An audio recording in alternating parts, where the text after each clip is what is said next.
All right, thank you. Now I have the pleasure to introduce our main speaker tonight. It's going to be Sloan B from Waukesha, Wisconsin. Did I get that right? Yes. Okay.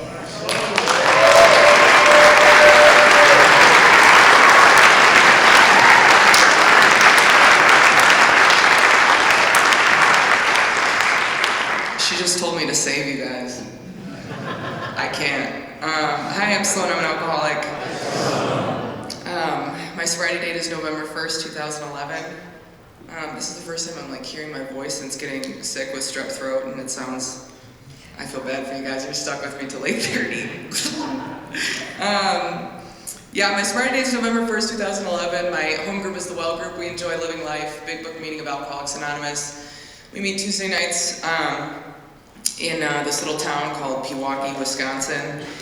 If you find yourself, I don't know why, but if you were to find yourself in southeastern Wisconsin on a Tuesday night at 7:30 p.m. or any other night of the week, please reach out to me, reach out to our central office. I'd love to show you the AA that got and has kept me sober since I was 16.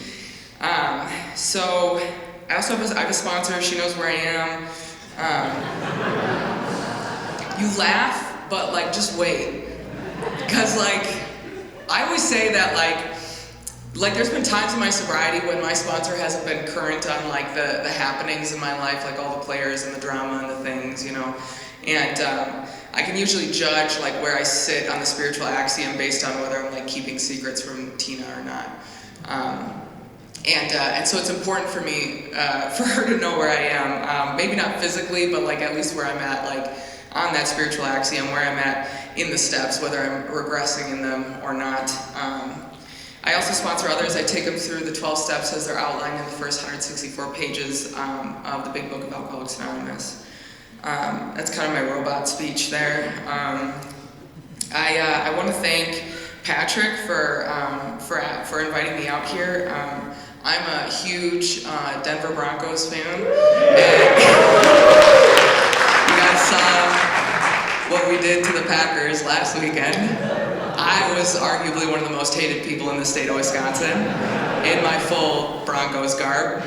I named my first horse Elway after John Elway.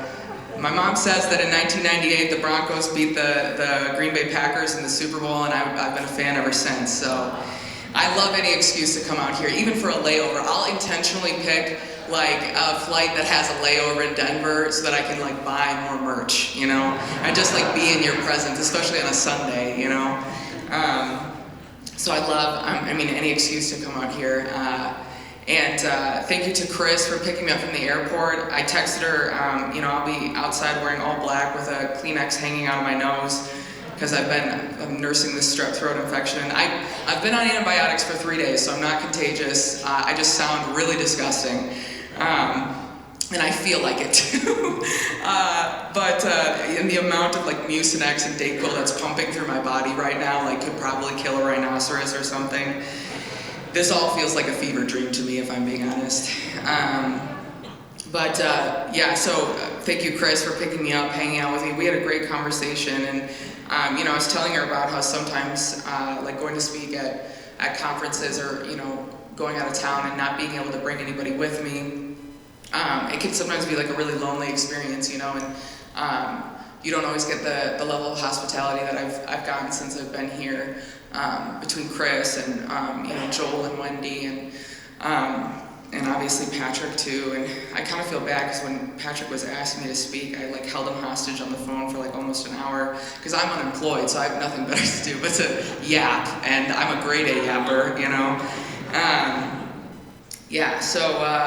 Anyways, I think there's two schools of thought when it comes to speaking. One is this idea that we're supposed to talk about what it was like, what happened, and what it's like today. And I fall more under what it talks about on the last page of There's a Solution, where it says that after the program of recovery that's outlined in the first 164 pages, this is followed by 42 personal stories in which each writer tells in his own language and from his own point of view how he connected to a power greater than himself which solved his problem. And that's really what I think this speaking at any meeting, whether I'm just giving a share or I'm giving a lead or whatever it is, That's really what I'm here to do, because there's nothing that like it doesn't really matter what I did or what happened to me. Like if you asked me 14 years ago when I was first getting sober, everything in the world was happening to me, and that's like part of the problem is that, when I had like the daunting realization at 16 years old in a room of AA that the world doesn't revolve around me, it was a crushing blow, and I've more or less been trying to recover since then. I'm having a really hard time with it, as I'm sure you guys are too. But there's nothing, really, like if it were, and it's funny that Holland's here, and I can't look at him because I'll start crying. A really good friend of mine, Holland, is here, and he and I have been dear friends for like over 3 years, and we've been through it. The last time I saw him, he was like blackout drunk telling me that I'm not doing enough for him to keep him sober. Yeah, you laugh because you sponsor people and you know how like asinine that sounds, Like, I'm not doing enough for you to stay? Okay. And then the next thing you know, he was being carted off to you lovely people to get sober, and I can always tell how he's doing by the color in his eyes, and it's really good seeing him and catching up with him, and I owe you guys so much for taking care of him for me, since I wasn't doing enough.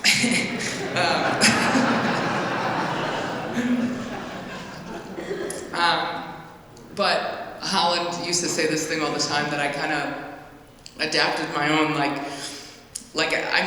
the first 3 years that I was sober, that I was here in Alcoholics Anonymous, I didn't do anything to ensure my membership here. I'm not even sure how much I desired to stay sober. I certainly did not have a willingness or a desperation to work any of these steps. And I was more or less staying sober on a dandelion wish.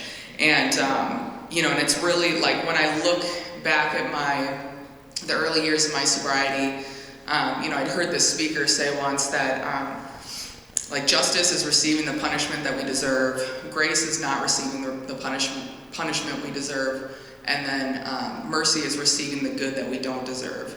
And I used to think a lot of my sobriety was based on grace, just the fact that I didn't get punished when I should have. But I see it a lot more these days as being a whole lot of mercy. There was a higher power that was calling out to me a lot longer than I was seeking him, But before I get way ahead of myself, so I was born and raised in Waukesha, Wisconsin. It's 20 minutes outside of Milwaukee, which you may not know where that is either. We're an hour north of Chicago, right smack dab in the middle of the country. We like to call ourselves the Third Coast because of Lake Michigan. I don't think anyone else refers to us as that. I think it's us desperately trying to fit in. Yeah, so it's quintessential suburban America though, contrary to popular belief, it's more than just cow farms, although we do drink a lot of milk and we do have the best cheese, don't let California fool you. Yeah, and I grew up in a relatively affluent family. I can't really remember wanting for a whole lot except just my parents' attention. And long before I took a drink of alcohol or anything into my body, I can see the way that my alcoholism manifested itself elsewhere in my life. I'm a firm believer that alcoholism, the disease of it, has to be treated. And if I'm not treating it with what I find in a bottle and a blackout, and I'm not treating it with what I find in the 12-step program of recovery, it's going to manifest elsewhere in my life seeking treatment, right? And for me, a lot of the time it looks like men and money, trying to get some kind of power and prestige through work, service commitments in AA. I like to collect those things too when my alcoholism's untreated. It sounds crazy, but you stick around long enough, it'll happen to you. Ask Chris, she knows. But I can see how before I took the drink, the lengths that I used to go to try and get some kind of validation or attention from other people. And when I couldn't get some kind of positive attention from my parents, a lot of the time I sought it out in negative ways.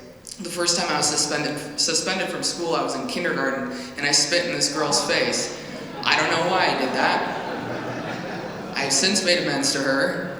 I still don't know why I did it. She didn't know why I did it either. I thought I'd get some clarity. I didn't.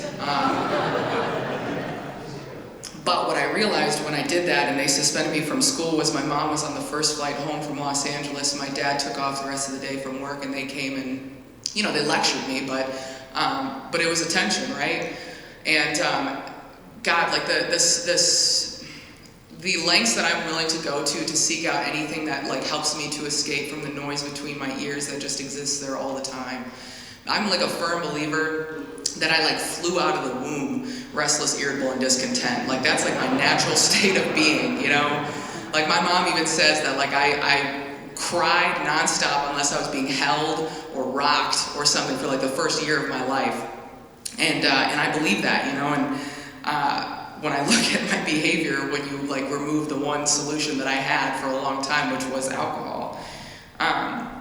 But my parents, I like to say like that they were like, their drug of choice was like their own work, basically.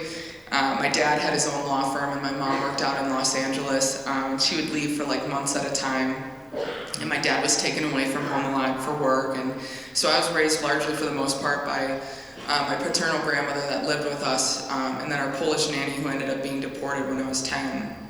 And I have an older brother. He and I are like on opposite ends of the gene pool. Morgan's like 6 foot something and like blonde hair, blue-eyed. He's like shaped like a Michelangelo Greek god statue, like, with the 8-pack abs and the perfect V and stuff, like without doing anything about, like, to make that happen. He was taking college courses when he was a freshman in high school. He majored in mathematics because he thinks it's fun.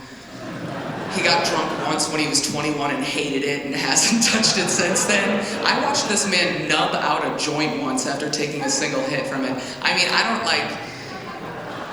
Obviously, like, I'm not blonde hair and blue-eyed, right? Like, growing up, I looked more like a Tonka truck than a Barbie dream car, if you know what I mean. Like, I have failed algebra twice now, but we're gonna get it this third time, right, Wendy? I failed algebra.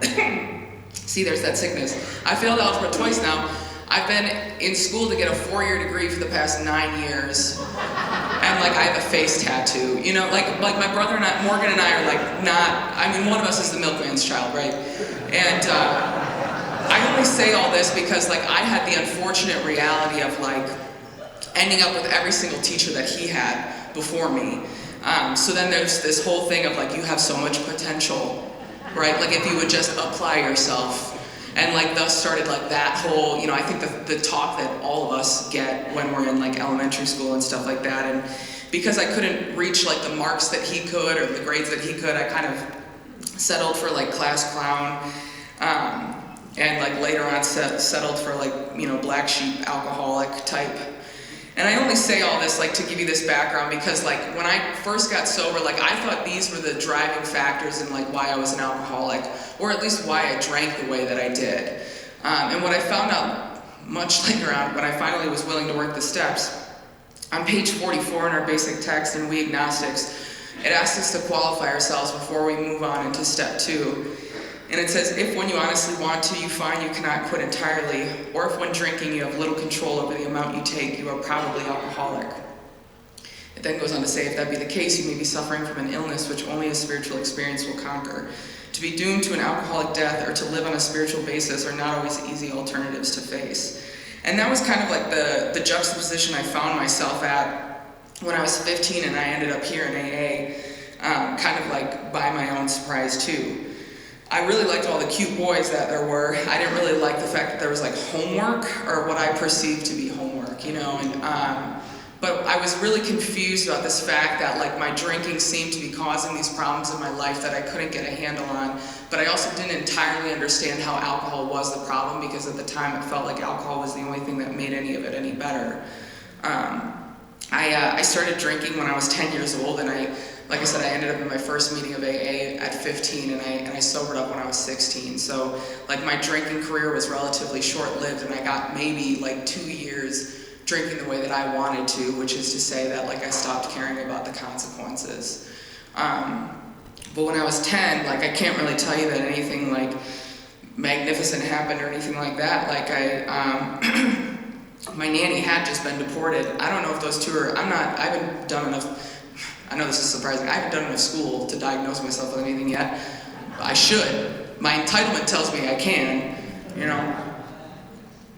But when it was my 10th birthday, and 2 of my cousins were up visiting from Rolling Meadows, Illinois, which means nothing to you. It's outside of Chicago.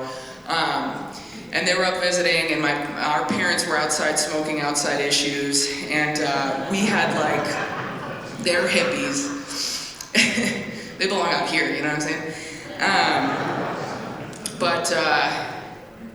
We'd grown up with like parents who were like socialites, right? So like we saw kind of like the allure of like the elixir of alcohol, and how like everyone got like funnier and laughed more and like happier and all that kind of stuff when like the more the liquor was being poured. So we had this like bright idea for my 10th birthday, because it was my golden birthday, that we were gonna have 10 shots. Now, we were 10 years old, and I don't know if you've seen a 10-year-old lately. They're small humans. And it like makes me want to vomit when I meet a 10-year-old now, because this is shocking, but we all survived, surprisingly, but not surprisingly, no one remembers anything that happened that night. But what I do remember thinking the next morning when I woke up was, like, it was the first time that I didn't care about the fact that, you know, I couldn't live up to the standard that my brother had set. You know, I didn't care that my mom was missing my 7th birthday in a row. Like, I didn't care that there was nothing I could do to like get my parents' attention. Like all these, like I said, that thing that was that like constant humming between my ears, suddenly none of that mattered anymore, you know. And so I didn't, you know when I was going to be able to drink again. But I knew that I was going to. And because I was 10 years old, every time that I would try and like talk one of my school friends into like coming into my basement, into my parents' alcohol cellar, it sounded a lot like a man in a van with candy, you know. And so I didn't make a lot of friends that way, and I didn't get any, no one accepted my invitation.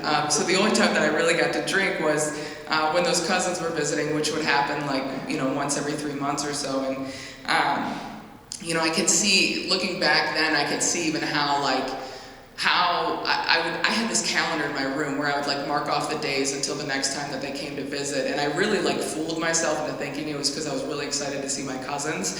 But I understand now, with like knowing what the obsession of the mind really looks like, how like I at that point had already, you know, associated them coming to visit with me finally getting to drink and finally getting to feel this relief again, because I really, like, most of my life felt like some kind of wind-up toy, you know.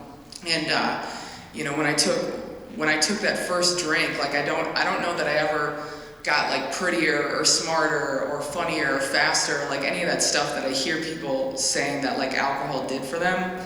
I think if alcohol ever did that for me, I never would have made it here. First of all, I would for sure still be out there, but also I would have like definitely conquered the world by now or something.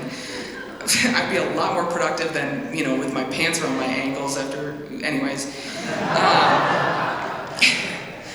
But what I can tell you that alcohol did do for me, though, it was like, it felt like when I was without alcohol, like I was holding my breath, and every time I took a drink, it felt like I could finally like release that breath, you know?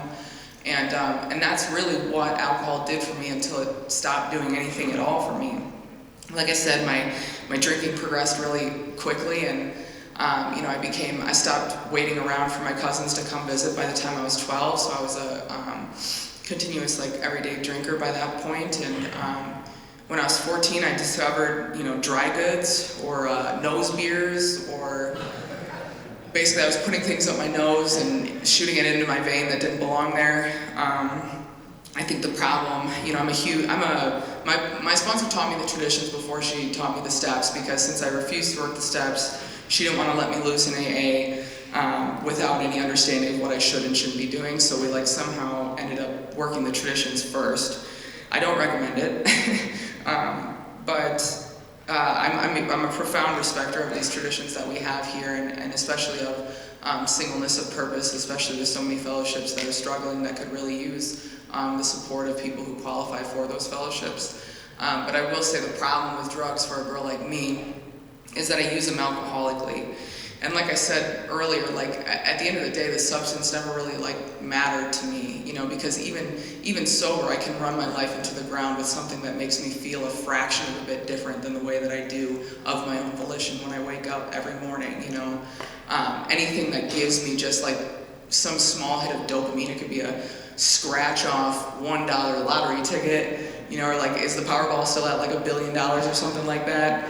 Yeah, she knows. You know what she's doing after this.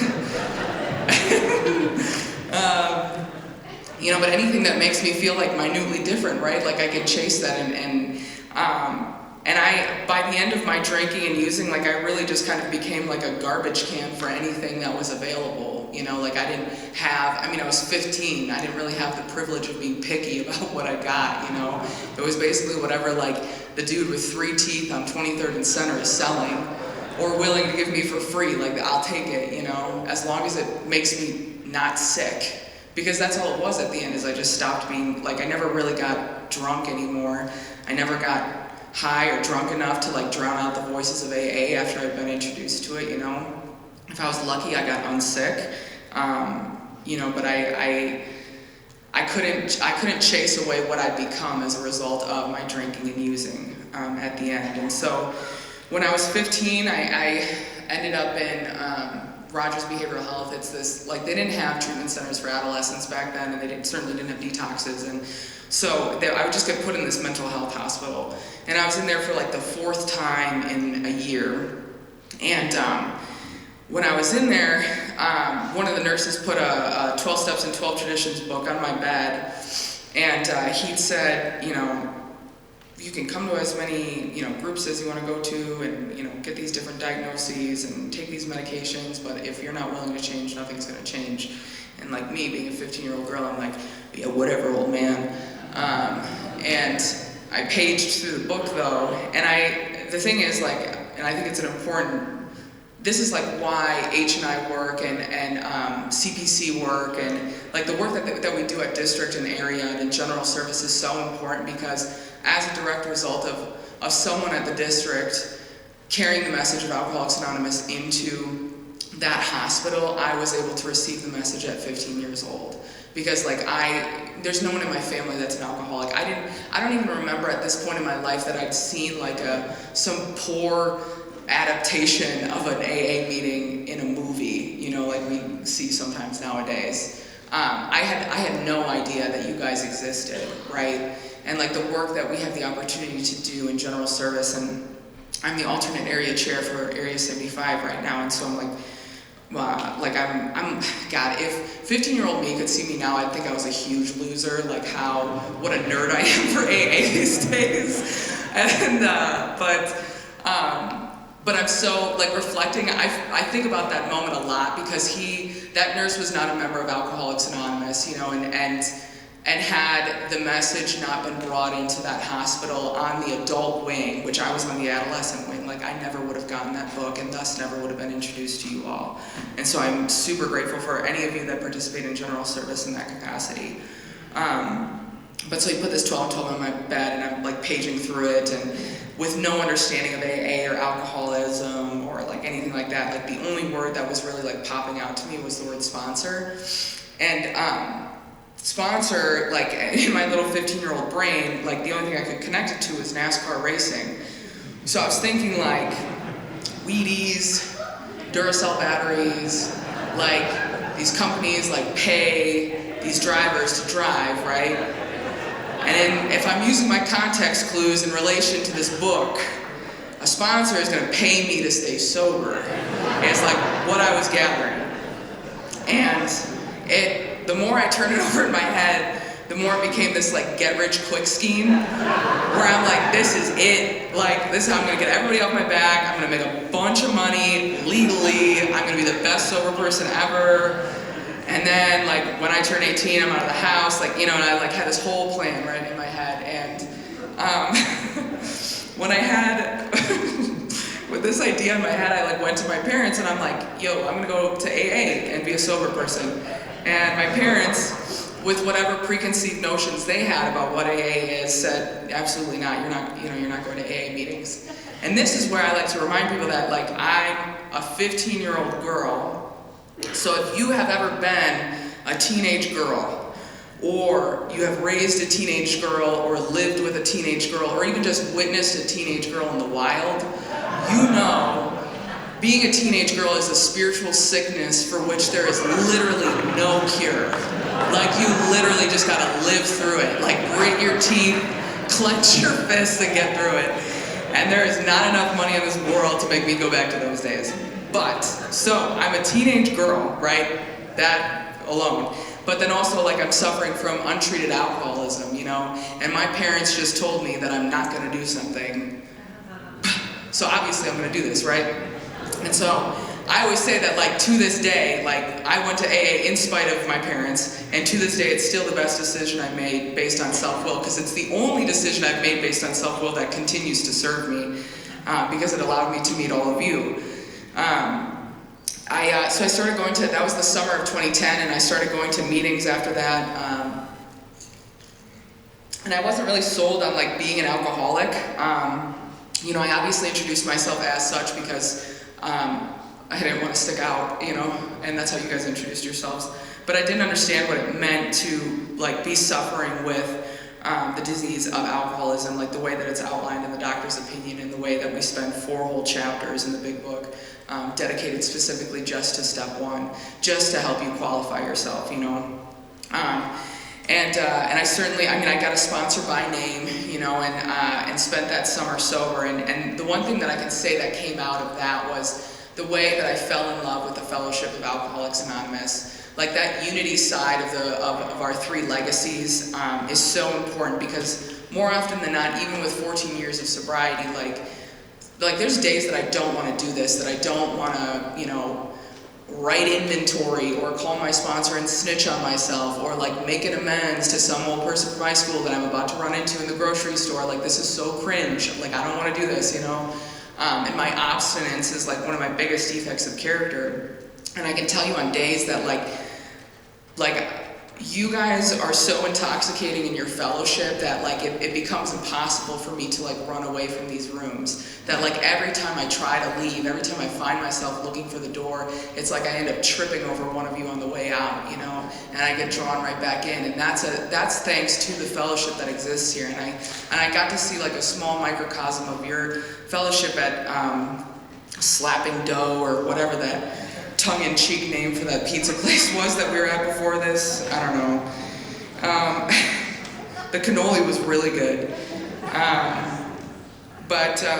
You know, the fellowship, like getting immersed in the fellowship and staying in the center of the herd and in the center of Alcoholics Anonymous in that fashion is so important, because on days that I don't want to do the work and I don't want to show up for my service responsibilities, the fellowship is really what carries me. And that's what I was really introduced to that summer. And the other thing that I was introduced to was the International Conference of Young People in AA.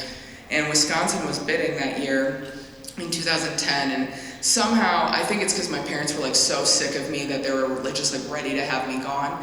But somehow my home group members like came to my house and convinced my mom to basically turn me over to them and buy me a flight out to New York City to go with them to Ikipa.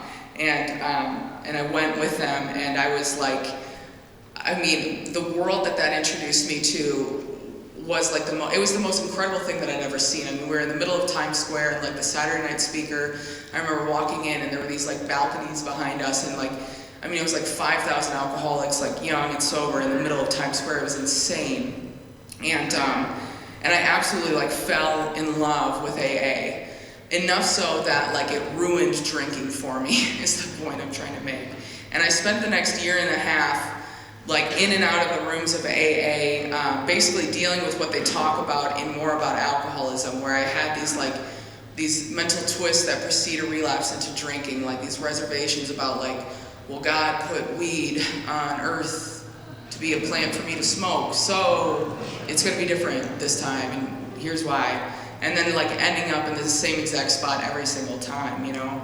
Like, I thought drugs were the problem, so then I mean, detoxing off alcohol was like the worst detox I ever had in my life. But, you know, all these like insane ideas that like saying them now sounds crazy, right? But like to the alcoholic who's still in his cups, like these things make perfect sense. Like, you guys gotta understand that the most natural thing for an alcoholic to do is to drink. It's actually like totally miraculous and completely abnormal that this many of you are like here in a room together and sober, and for like some of you like multiple years. Like that's the most like inhuman thing for an alcoholic to do, is to stay dry, and let alone like leading like a fulfilling life, right? And so like the odds are completely stacked against us, but like one thing, and I guess like when I started to work through the steps, like one thing I always grasped onto when I was really struggling with God was how unlikely this scenario even is, right? Like that any of us would end up here together, let alone like be sober. You know, like we should all be like dead or in a ditch somewhere. And like when I look at that, just that alone, I can't deny the fact that like the spirit of AA is something that is greater than all of us. And in many ways, that was like my first conception of a power greater than myself. But I'm kind of getting ahead of myself. So I had all these like relapses doing the 30, 60, 90-day dance, and like my last drunk wasn't even anything that spectacular. It was kind of like an episode of like Degrassi or like One Tree Hill, like, you know, here's Sloan all lit up again, and like Drake got shot, Jimmy got shot, he's in a wheelchair on the other side of the hospital, and, you know, my mom's crying, my dad's like pacing the hallway on the phone with treatment centers, and it's all just like drama, and, you know, because again, teenage girl. And I'm drinking that charcoal stuff because I, you know, was conscious, so then they were trying to get me to puke.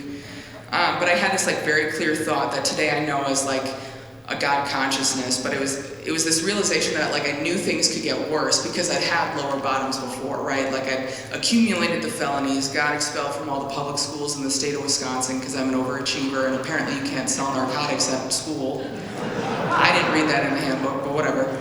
Like I'd had these, you know, I'd lost jobs, I'd had these lower bottoms before, and nothing was really that bad about this last bender. It was just that like, and honestly, as an English major, you know, words fail, but like I just felt done, you know, and like the jig was up. And I wish I could say that like the switch of willingness was turned all the way on that day, but I feel like I kind of got stuck at like half-mast. Because like I said, those first 3 years, like I didn't do anything except chase sober living boys and like accumulate every service commitment that somebody was willing to hand to me. I thought that like, and this is like the way that like my alcoholism manifests in these really ugly ways in the rooms of AA even, you know, and I'm not ashamed to say it because I know that it's allowed me to be more helpful to others these days, but you know, I caused more harm in the rooms of AA to a bunch of people that were just trying to help me than I ever did when I was out there drinking. And that's as a result of this dry drunkenness, you know. They talk about on page 52 in We Agnostics, the bedevilments, and they list out pretty specifically how we get, you know, if we're to dry up or not to like work this program of recovery. It says we were having trouble with personal relationships, we couldn't control our emotional natures, we were a prey to misery and depression, we couldn't make a living, we had a feeling of uselessness, we were full of fear, we were unhappy, we couldn't seem to be of real help to other people. So at 3 years sober, you know, I'm blacklisted from every men's halfway house in southeastern Wisconsin. You can imagine what one has to do to get that. There's 14 of them. By the way, I'm not blacklisted anymore though. You just gotta date the managers, that's how that. But I learned that far later. Don't tell Tina I told you that. She'll kill me. But so I'm blacklisted from all the men's halfway houses. I've been fired from jobs because of my attitude, which like really should have screamed at me like dry drunkenness, right? In a matter of 3 months, I bought 4 cars. I don't know why. I was going to Potawatomi Bingo Casino and playing bingo for like 12, from like literally the first game in the morning to the last game at night because I couldn't actually gamble because I was only 18. But like all just these like insane ways that my alcoholism was just like rearing its ugly head, right? And chasing all of those, because if lack of power is my real dilemma, right? I'm gonna try and seek power in every way that I can possibly get it. And the easiest way for me to get it is for me to draw it from other people, you know? And so I've just become this like crazy, like ornery, feral possum running around AA, you know? And like I think that like the people that came before me in AA like have more patience, love, and tolerance in their right pinky than I have in my entire body some days when I think about what they like not only tolerated, but they really like loved me right where I was at, like even without the promise of me ever getting any better. Because like I said, I wasn't willing to work the steps at this point. But I did kind of like run myself dry at that point. And so at 3 years sober, my mom ended up walking in on me with her gun in my mouth. And that's really where living in these bedevilments and living with untreated alcoholism gets me every single time. It gets me to the same demoralized spot that drinking will. Only the worst thing is, like, I can't, the old timers at the New Year's meetings I went to when I was a teenager used to say there's nothing worse than a belly full of booze and a head full of AA, but I would actually disagree. Like, my experience tells me that, like, really, like, the worst place for me to be is to be living in these bedevilments and to know actively that drinking won't solve that problem, but not seeing any other way out. So, like, really my only option feels like suicide. And there's a lot of alcoholics that die without taking a drink. And it's as a result of, like, living in this untreated alcoholism. And so when my mom walked in, I ended up spending the next year and a half in and out of this mental health treatment center dealing with something that AA just can't fix. And if you've ever heard that like a 4-step is going to somehow fix certain amounts of trauma that you might have experienced, I'm here to tell you that this book actually gives us contrary directions. It says that God has supplied this world with a bunch of great doctors, and we should make use of what they have to offer. And I'm so grateful that I was never promised that a 4-step was going to like remove symptoms of mental illness from me. And then instead I was referred out to like seek professional help for those kinds of things. But while I was in that hospital, my sponsor was coming in and visiting me like 2-3 times a week. And Tina came and she said that like while I was dealing with this thing that AA couldn't fix, that I also couldn't allow my alcoholism to continue to fall on the wayside. And so she came and visited with me 2 to 3 times a week, and we went through this book page by page, line by line, until the whole thing was like color-coded and full of notes and, really pretty to look at and stuff like that. And I'm so grateful for that because, when I think about my lack of willingness sometimes to even just answer the phone when my sponsees are calling, and then I think about her driving almost an hour out of her way, just to sit down with me for like this minute hour that I had on this inpatient hospital to like transmit this message to me, and like how dare I like begrudgingly accept sponsees sometimes, But there was one day, I want to say it was like 6 months into the course of my time being at this hospital, where Tina came to visit and I was like getting like a red ring around my butt because I was like feeling really full of self-pity and stuff like that. And I'm like, I don't know why this is happening to me. Like, I'm following God's will and I'm like working the steps and like I'm 3 years sober. Like, why am I like this? And like breaking my arm, patting myself on the back for doing nothing really. And she said, Sloan, you can't tell me that you're working God's will when you're here with people who are still wet behind the ears, but you won't take the message that was so freely given to you out to them. And what she was talking about was that this mental health hospital that I was at, one wing of it was adult mental health, and then the other wing was adult detox, and they were combined by this little day room, and that's where you spent the vast majority of your day. And I'd been avoiding the alcoholics and drug addicts because we smell bad when we're in that condition. You guys know. Because they smell bad and because like I was getting my fill. My home group was coming to visit me on Tuesdays before the meeting. Like my sponsor was coming in and working the steps with me. I had my feet kicked up on the counter on the phone all day long, like, hogging that thing just on the phone with my friends. And right, like still so consumed in self, despite the fact that I'm like literally on the firing lines of AA. People who are here with like 1, 2, 3 days sober who might not even know that AA exists. Because one floor below that was the floor that I had detoxed in when that nurse gave me that 12 and 12.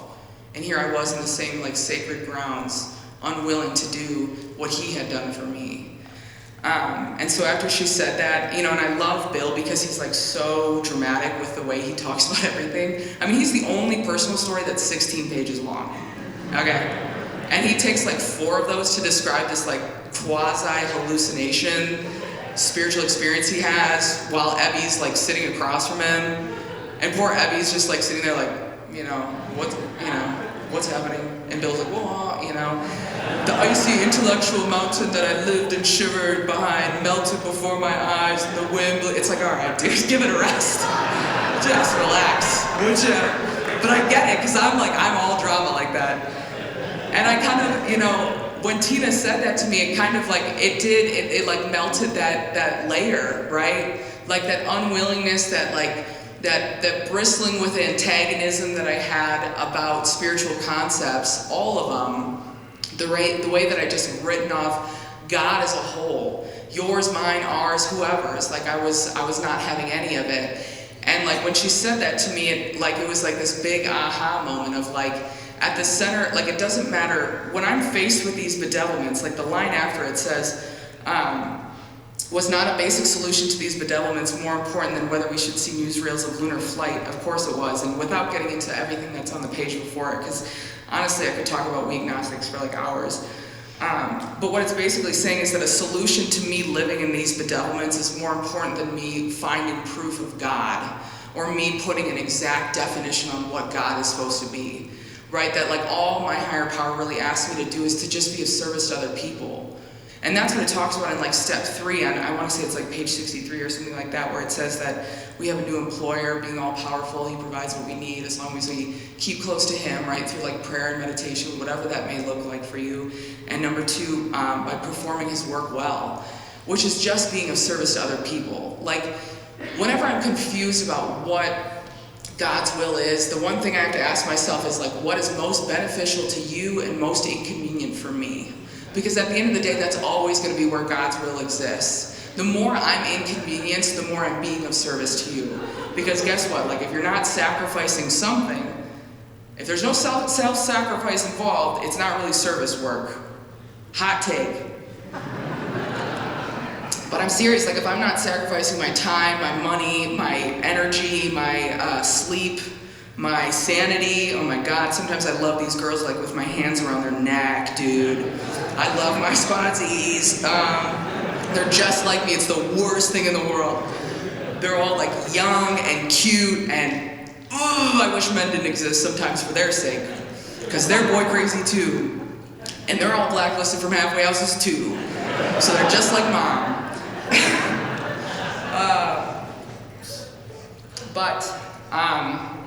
Yeah, so when she said that to me, I realized that at the heart of spirituality is just this servant's heart, right? This self-sacrifice, trying to benefit somebody else, while, regardless of what it may cost me. And so I started going out after that and talking to the alcoholics and telling them about the solution that I'd found here in AA. I told them about my home group, about the friends that I had, about the Applebee's half-off appetizers that we went to every Tuesday night after the meeting. I told them about the countless games of spades when we're stir-crazy and have cabin fever and it's snowing outside. You guys get it. I know you sometimes, when it's not 70 degrees in the winter. Don't look at me like that. Okay? It's -6 in Wisconsin right now, okay? We play a lot of spades.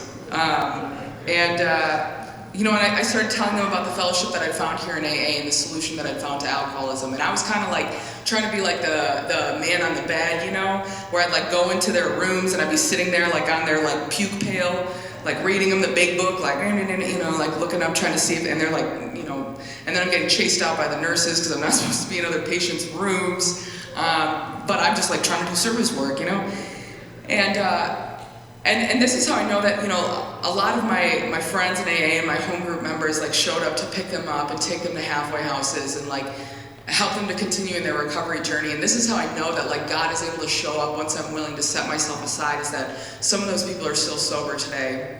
And I still have the opportunity to see them, at meetings and living these happy and fulfilled lives, right? And it's not because I said something profound. It's just because of what it talks about in the responsibility statement, right? That when the hand of AA needed me, I was there to grab it. I don't know that they even remember me or know me from Adam or I don't even remember what we read or anything like that. But what I remember is that AA showed up when I would call them and ask them, can you come pick this guy up? He doesn't have anywhere to go after he gets out of detox. Can you take him to a treatment center? Can you take him to a meeting? Can you sponsor him? And AA always showed up. Now, I really want to be done because my throat hurts, but I'd be kind of like remiss to like not talk about the last couple of years because that was like a while ago, you know. But so when I was 10 years sober, it was right around Thanksgiving. I had a really bad week, and it was I celebrated 10 years sober on November 1st, and then a couple weeks later was Thanksgiving, and that week a man had driven a car through our Christmas parade in Waukesha and effectively killed 7 people and injured, I don't know, some 90 some odd more. And then a couple days later, I went down to Kentucky to go visit my dad. And in inviting him to come to Thanksgiving dinner with my brother and some of my family members, my dad ended up assaulting me. He and my stepmom did. And they broke 3 of my ribs and dislocated my nose and gave me a black eye, and I had handprints on my neck, and it was all, you know, my usual drama. And then the next day, one of my dearest friends ended up passing away as a result of an overdose. So it was a really bad week.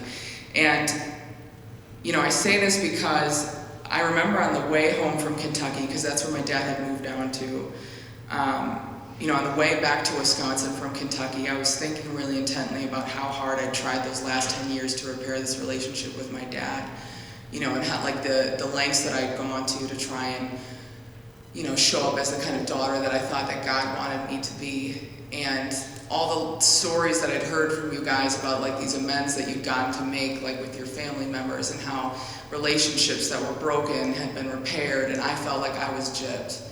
You know, I felt like at 10 years sober, if the best that I get is a couple of broken ribs from my dad, like, that this isn't fair. And I remember leaving my dad's house and calling my sponsor and thinking to myself actively as I was leaving there, like, finally I have a resentment that no one can take from me. Which is sick, bro. Like, a sick thought to have. Because I was like, no one can take this from me. Like, my dad just beat me up, you know, and I'm like 27 years old. Like, you can't, I'm 10 years sober and this happened. Like literally, this is mine forever. You can't take it from me. And like immediately into like victim mode, you know? And I'll tell you what, over the course of the next like 6 months, I like nursed and fed and cared and coddled and soothed and loved on that resentment. And I let it like literally burn my life to the ground at 10 years sober without taking a drink. I ended up, you know, I got home and I thought it was a good idea to move in with a man that I didn't even like. So I moved in with him, didn't put my name on the lease. So shocker, when I broke up with him, he kicked me out, which was within his right because my name's not on the lease. I almost lost my job. I ended up being suspended from my position for a period of months, and because I lost my living situation and, you know, my livelihood and all that stuff, I was like basically living out of my car. I think the beautiful thing is that one more time Alcoholics Anonymous showed up, because no matter what condition I'm in, like, this is why this program will always like mean so much to me, is because, like, regardless of the condition that I come to you guys in, like, you love me just where I'm at without that promise of ever getting better, because I still wasn't willing to like let go of that resentment, that like all I'd ever wanted to be was just like my dad's girl. Like, that's all I ever wanted. And like, for the best that I got was what I got. Like, I didn't want to let it go. And I never went, you know, I like to call myself homeless at 10 years sober, but my sponsor says that's not correct, because I never went without. Like, I always had like a guest bed to sleep on or a couch, and it was all with members of AA. And so that had happened in Thanksgiving, and then in June of the following year, I ended up signing a lease for my first apartment, like all by myself. And I got the keys to that place, and I walked in and I like fell to my knees and started crying, and pulled that 4-step out of my purse that I've been carrying around, like quite literally, like figuratively carrying around since like November, but like literally carrying around for months, because I could not bring myself to look at that 4th column, you know, and the hill that I'll die on, because I hear a lot of people say that like what was your part? And that's not what it says in the big book. Like, in how it works, when it's telling us to look at that 4th column, it asks, what are our mistakes in that relationship? Because I can tell you that, like, I didn't have a part in my dad assaulting me. Like, I was inviting him to dinner, you know? Like, I didn't have a part and a man from my home group sexually assaulting me when I was 2 years sober. Like, I was just trying to walk to my car after my home group.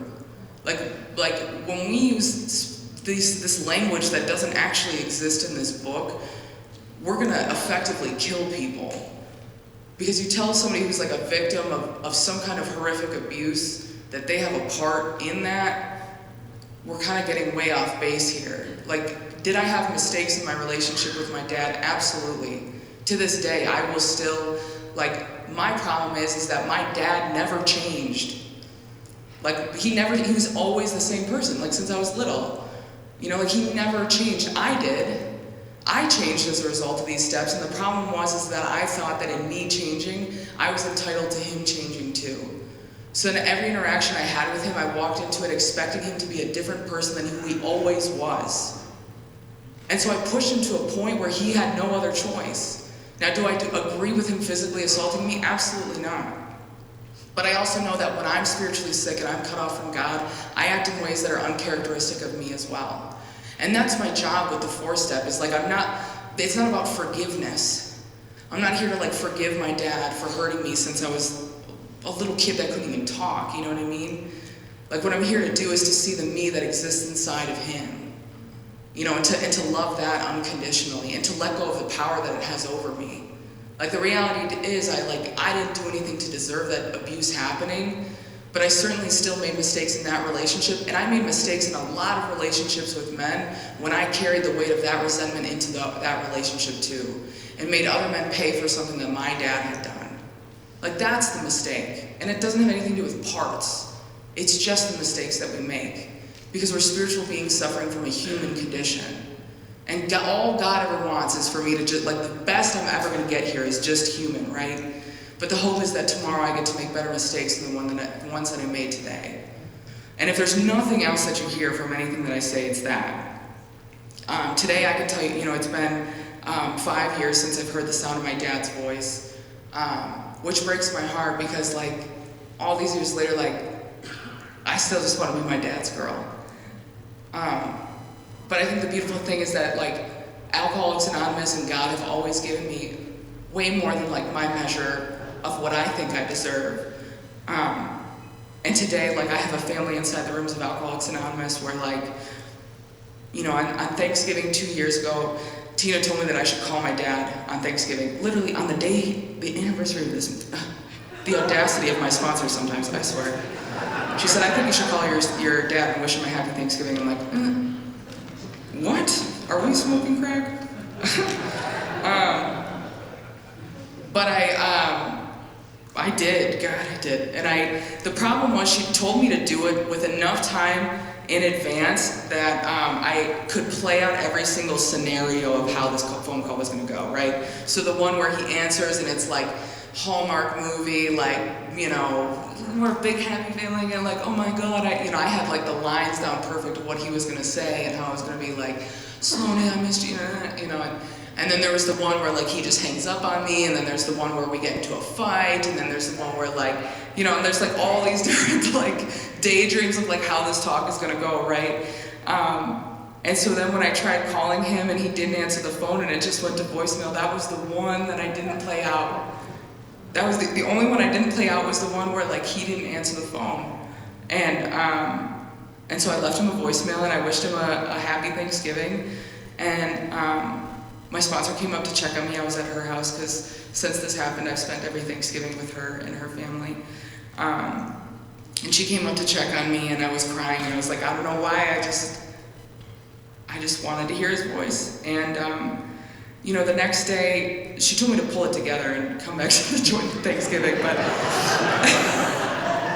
but the next day I was on my way to this conference that I was speaking at, and I got a text message from from my sponsor's husband. And Tina's been my sponsor since I was 16 years old, and I, like, really effectively, like, grew up in this house, and George, Tina's husband, had texted me and said, hey kid, thanks for coming to Thanksgiving yesterday. We see you like a second daughter. And it's like, and that's what I mean about, like, if I'd gotten the things that I wanted, I think I would have sold myself really short here in this program. Because George, and, like, the gap that he stood in my life, and the way that he's taken me to like go shopping for cars and to pick up my first apartment and like, you know, build bookshelves in my apartments and stuff. Like, he's been more of a father to me than my dad ever was. And my dad may never be that for me, but all that God concerns himself with is my ability to show up as a daughter for him. I'm like, over time, I think, oh, I'm like ran out of time. Okay, the last thing I just want to read is just this poem by a man by the name of Sam Schumacher, who is a member of the Oxford group, which if you're like an AA nerd like me, you know that that's where AA got its beginnings. And I think that this poem really sums up what we have the opportunity to do here in AA. It's called I Stand at the Door. I stand by the door. I neither go too far in nor stay too far out. The door is the most important door in the world. It is the door through which men walk when they find God. There is no use my going way inside and staying there, when so many are still outside, and they as much as I crave to know where the door is. And all that so many ever find is only the wall where the door ought to be. They creep along the wall like blind men with outstretched, groping hands, feeling for a door, knowing there must be a door, yet they never find it. So I stand by the door. The most tremendous thing in the world is for men to find that door, the door to God. The most important thing that any man can do is to take hold of one of those blind, groping hands and put it on the latch that only clicks and opens to the man's own touch. Men die outside the door as starving beggars die on cold nights in cruel cities in the dead of winter, die for want of what is within their grasp. They live on the other side of it, live because they have not found it. Nothing else matters compared to helping them find it and open it and walk in and find him. So I stand by the door. Go in, great saints, go all the way in. Go way down into the cavernous cellars and way up to the spacious attics. It is a vast, roomy house, this house where God is. Go into the deepest of hidden casements, of withdrawal, of silence, of sainthood.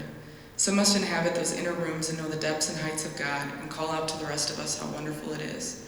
Sometimes I take a deeper look in. Sometimes I venture in a little farther, but my place seems closer to the opening, so I stand by the door. There's another reason why I stand there. Sometimes people get partway in and become afraid lest God and the zeal of his house devour them, for God is so very great and asks all of us. And these people feel a cosmic claustrophobia and want to get out. Let me out, they cry, and the people way inside only terrify them more. Somebody must be by the door to tell them that they are spoiled. For the old life they've seen too much. One taste of God and nothing but God will do anymore. Somebody must be watching for the frightened who seek to sneak out just where they came in, to tell them how much better it is inside. The people too far in do not see how near these are to leaving, preoccupied with the wonder of it all. Somebody must watch for those who have entered the door but would like to run away again from God. So for them too, I stand by the door. I admire the people who go way in, but I wish they would not forget how it was before they got in. Then they would be able to help the people who have not yet even found the door, or the people who want to run away again from God. You can go in too deeply and stay in too long and forget the people outside the door. As for me, I shall take my old accustomed place, near enough to God to hear him and to know he is there, but not so far as from men as to not hear them and remember that they are there too. Where? Outside the door, thousands of them, millions of them. But more important for me, one of them, 2 of them, 10 of them, whose hands I am intended to put on the latch. So I shall stand by the door and wait for those who seek it.